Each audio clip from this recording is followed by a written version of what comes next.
thanks to Dr. Hutchinson for helping me formulate my thesis, and to Amanda Johnson for all of her assistance with helping me just make this thing presentable.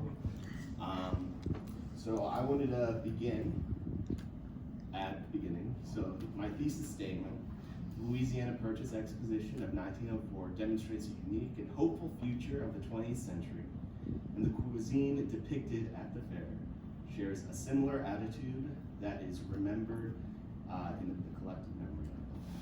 So, first thing I wanted to talk about was, what is food history? Well, food history is an offshoot of cultural history. It talks about the cuisine and practices of cooking in relation to the people of a particular time and place. In America, cuisine is very important, especially when talking about immigration, and it shows certain values of that culture. And at this fair, what kind of food's at the fair? Well, the whole world's food is at the fair. 53 different countries. My slides are all mixed up, so please have mercy on me. 53 different foreign countries were at the fair. 47 states and U.S. territories also brought their own unique food at the fair. The federal government, the organizers, and the independent concessions and businesses all brought food to the fair.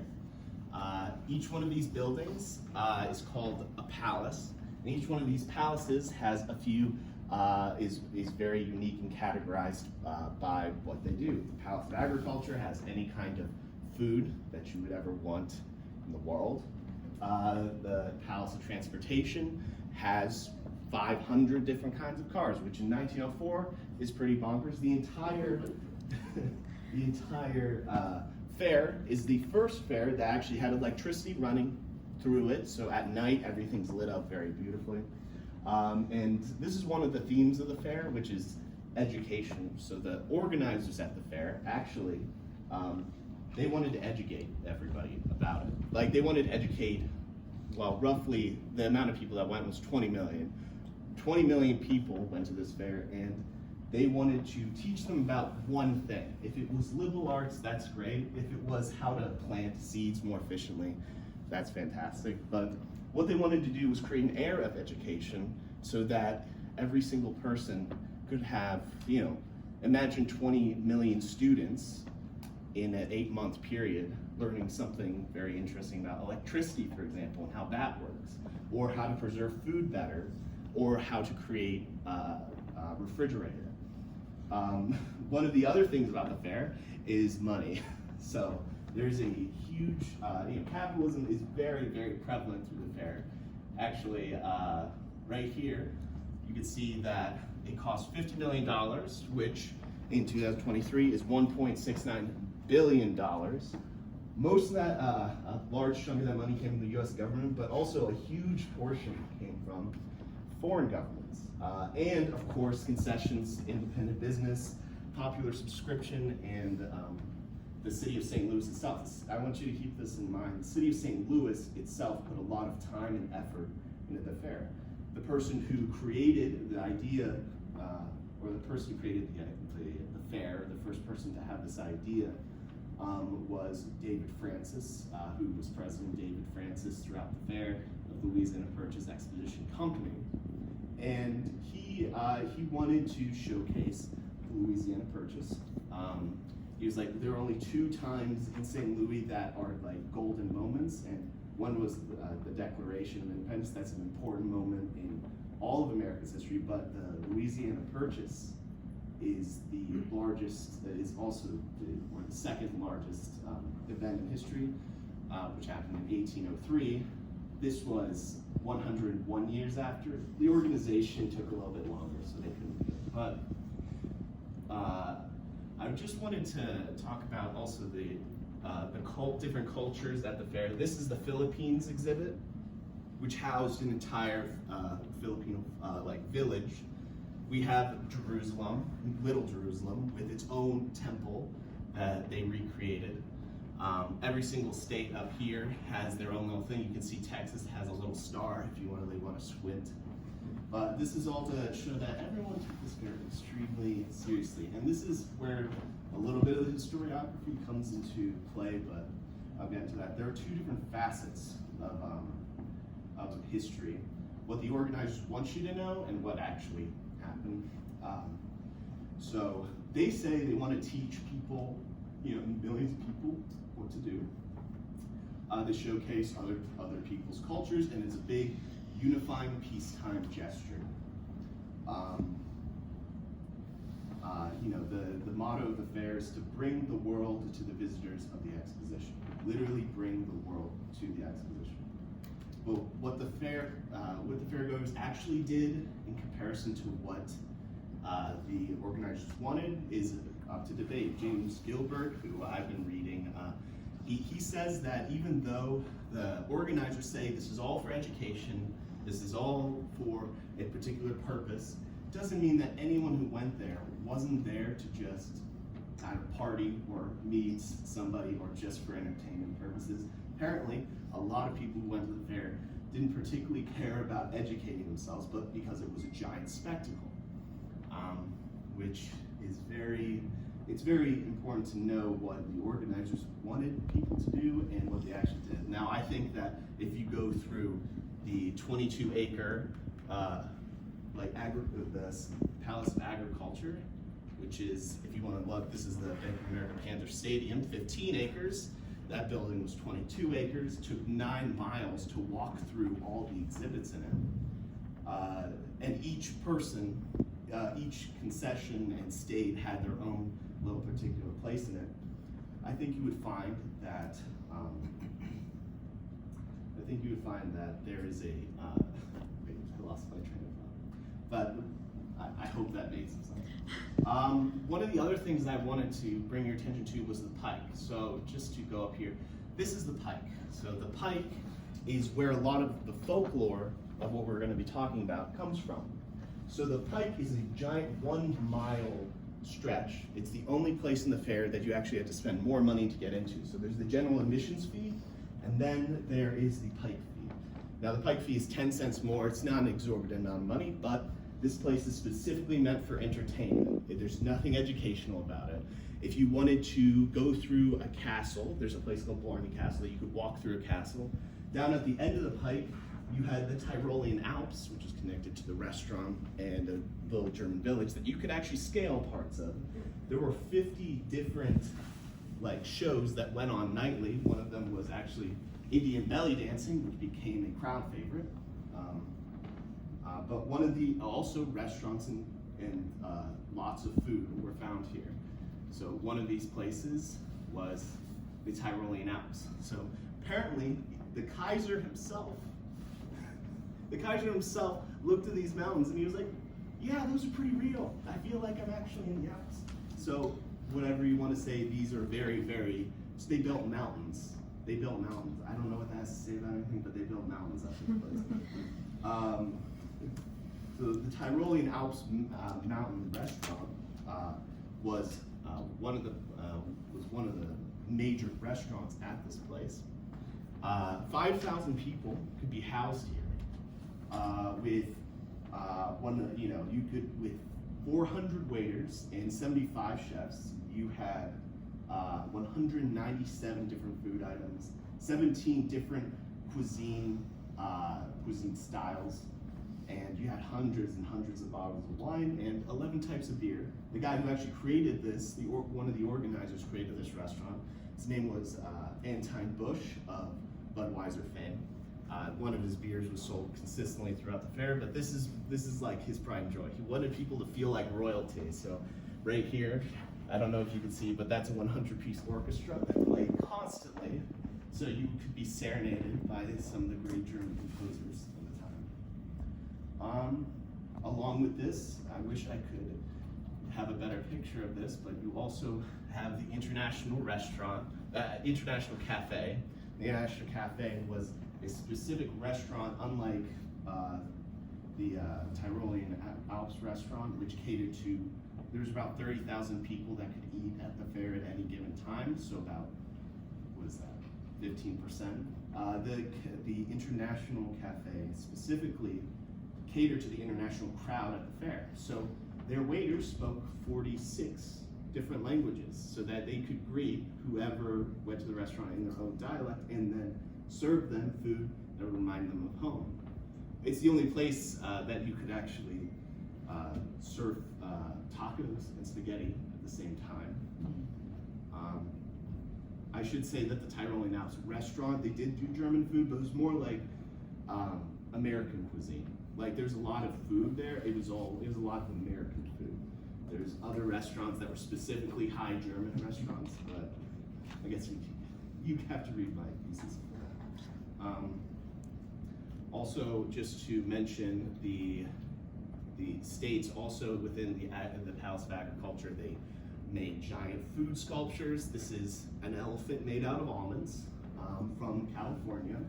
You have the Missouri Corn Temple, which is completely made out of corn, and you have the Wine Temple, which is of course made out of, well, it's not made out of wine, but it has a lot of wine there. But this is, I think the next thing that I wanted to talk about was the historiography a little bit more. So there's a few conflicting accounts about the fair. And this is the difference between some archival data and some oral histories that have been said. And so there's a lot of historians from the 1904 World Fair Society that look at the fair through the organizer's eyes, and they look at it with they have the same enthusiasm that the organizers did, which means that they pretty much, every single one of these pictures, for example, was allowed to be taken by either a newspaperman or from their own people to showcase the fair. The Jefferson Guard, who were the security at the fair, actually confiscated cameras above a certain, how was it? It was around 5 inches or so. If there was any camera bigger than that, they would confiscate it because they wanted to preserve this perception of the fair. So when you have people who care so deeply about it and care about its image, and also have an anniversary every single year until the last 2 people died, celebrating the fair, how much of their perception clouds what actually happened at the fair. Now there wasn't any like great cover up or anything, but it seems like there's a general, whatever the organizers say is sort of what is. Whatever's in the archives is what happened. This is where the folklore of food comes in. The oral histories that are passed down from person to person and from family to family. The children, teenagers who get interviewed in the 60s about their experiences. So here's the food fights. One of the things that a lot of people claim, St. Louis claims that they were the creator of iced tea. They take pride in assuming the mantle of the creation of iced tea. The story goes that there's a man named Richard Blackenden, and he's the concession owner of the India Tea Association on the Pike. And it's a hot day and none of his tea is selling. So he comes up with the idea very quickly to put ice and a little bit of sugar, stir it up, and then serve it as a cool beverage in the Louisiana hot sun. Missouri hot sun, Louisiana. This is, I'm just gonna say, this is easily disproven because there were many other places at the fair that iced tea was sold, including the Fair Japan, the Old Irish Parliament House, Louisiana and Texas Rice Kitchens, and Mrs. Rohr's East Pavilion Cafe. I wish I could talk about Mrs. Rohr. She's pretty much the Gordon Ramsay of the time. She's amazing, but so there is so one could say that iced tea, it wasn't popularized because it was popularized beforehand. That's why people were selling it, and then it wasn't created there, so that one's bust. Burgers. Now, there are 4 different cities. There are 4 different cities that talk about they are the creators of burgers. I only know two because I didn't have enough time to research the other two. But so the story goes that a man named Old Dave in Athens, Texas, bought a concession at the St. Louis Fair and sold fried patties with 2 buns, he called it Old Dave's Sandwich. And the name hamburger comes from apparently 2 Southern Germans that didn't like Old Dave's. He was descended from Northern Germans, so and they saw that he was selling these burgers, so they decided to insult him by saying that these were from the city of Hamburg, which means roughly raw meat eaters. So they went up to his stand and they just started yelling hamburgers here, and the name stuck, apparently. And McDonald's, the great historians that they are, also say that not that Old Dave created this, but they only say that there's a vendor at the Pike who created burgers. So, but there's no name, there's no archive that Old Dave was even there. But there's some oral histories and interviews of people who had his burgers and swear by it that they were there. So whether or not McDonald's seems to think that they were popularized at the fair, at least created, but other people, they're like, well, the archives don't say he's there, so they don't really accept. They don't accept that he was actually there, but some eyewitness accounts do say that he was there. Hot dogs, more particularly hot dog buns. Frankfurters existed for years and years before this, but hot dog buns, apparently, there's a guy, his name was Anton Fotzwanger, who sold buns with basically a disposable glove that you could give people. So you hold a hot dog without burning your hands. And he ran out of them, so he asked his brother-in-law to create a bun holder for the hot dog, and so the hot dog with a bun came into existence.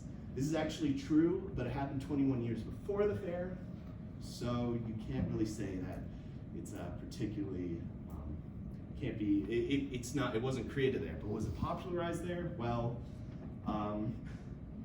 there's a man named Charles Feldman from Coney Island. Apparently, he created a hot dog with a bun, and that was way before the fair. Around 20 years before the fair, he said that he created this, and he sold his hot dogs in Coney Island. Also, the Columbian Exposition in Chicago sold millions upon millions of hot dogs with buns because they're easy and cheap to make. Along with this, there is an interesting thing that a St. Louis baseball team owned by a German immigrant actually he sold hot dogs and hot dog buns for the first time to baseball crowds because they're cheap and easy to make, and that's one thing that you could say that baseball and hot dogs go together because some German guy in St. Louis did it. Now we have one of my favorite things, which is Dr. Pepper. Now, Dr. Pepper, folklore has it that it was popularized at the fair, and it is 100% true. So the creator, Charles Alderton, in Waco, Texas, 13 years before, created Dr. Pepper.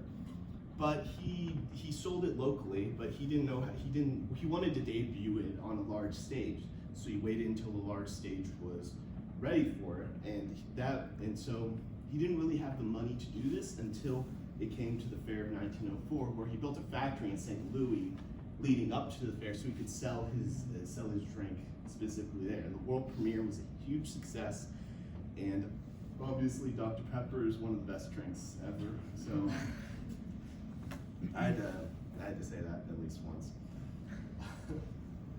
Another thing that was popularized at the fair was ice cream cones. Now, it's not really disputed that ice cream cones were created for the fair, but there is a huge debate on who created the ice cream cone. So the ice cream cone is made, at least at this time, from a Persian Gulf pastry called zalabia. Zalabia is very thin, very waffly, and basically you can form it into a cone when it's hot, and then when it's cold, it hardens and you serve ice cream in it. There are 6 different people who claim that they created it. 3 of them were Middle Eastern immigrants, which is pretty high on the list, but the Library of Congress actually says that it's the what are they called? The Menchus brothers who actually had the equipment to make zalabia and then sell it. So there's a little bit of Middle Eastern, there's a little bit of a fight over who actually created it. And cotton candy was created for the fair. Before this, it was really hard to create cotton candy, but these, I forget their names, but the creators of the centrifuge to create cotton candy debuted at the fair. They basically plugged it in because it had to be, there wasn't electricity all throughout. This is the only fair that electricity was, you could actually use it to cook and clean and refrigerate things very, very well. So cotton candy went with this, and they sold it in Cracker Jack boxes for 25 cents. Sold around 70,000 units of that, so they made quite a bit of profit. So this is all to say that the folklore and oral histories, these actually popped up a lot after World War II. So this is post World Wars, where people in St. Louis are remembering the good old days. They're remembering the golden age of St. Louis, where we had this giant fair where the entire world came to us and we served them a heck of a time for 7 or 8 months. And this is where a lot of the stories come from, where it's it's a little bit time. The time is after. Actually, this kind of goes into why fairs don't happen anymore. Where the fairs do happen, but from 1915 to 1929, no fairs happened anywhere in the world at all. It dropped off, and now it's sort of picking back up, but yes? Oh, 5 minutes? Okay. And they're sort of picking back up, but now there's no real financial incentive, and there's not enough time to really create a fair anymore. The finances, the planning of it takes years upon years of time, but the technology is also faster and faster and faster. So trying to debut something 3 years ago, ChatGPT came out a couple months ago and it's already kind of old news. So it's like, well, you don't have time to prepare any exhibits because those exhibits are going to be outdated by the time the fair starts. The money and incentive of it, it's a lot of money, and there's a lot less incentive for businesses to get into it if no one's going to show up to it. Entertainment has changed since 1904. If there's a fun thing to do in 1904, it was probably going to the fair. I think that's like one of your life core memories is going to an amazing fair where you can watch belly dancers for the first time. Anyway. So the interest in them fell off very quickly. The companies didn't make, they're not making the profit that was. Anyway, this is all to say that world fairs they're still around, but there's a lot less of them, and they're a lot less interesting, if that makes sense. Anyway, this sort of goes back to the beginning, where I'm supposed to tie everything together into my thesis statement. So the Louisiana Purchase demonstrates a unique and hopeful future, and that's seen through the way that they present themselves and invite all of these world powers. It's one of those moments in history where there's a huge, there's a giant peaceful movement. The idea of the fair itself was based around education, remembering those times where the world didn't have giant world wars, that ruined entire countries and lives. You know, a time when the Tyrolean Alps restaurant and German immigrants, for example, were welcome at the fair. You know, even at this time, one of the Chinese crown princes, I forget his name, but he was welcomed with open arms at the fair as like a celebrity, which at this time it really defies sort of the stereotypes of or the nativist culture at this time. So it's a very interesting, unique perspective of a hopeful and united world that's based around education and making a lot of money. And that's all I gotta say about that. So thank you.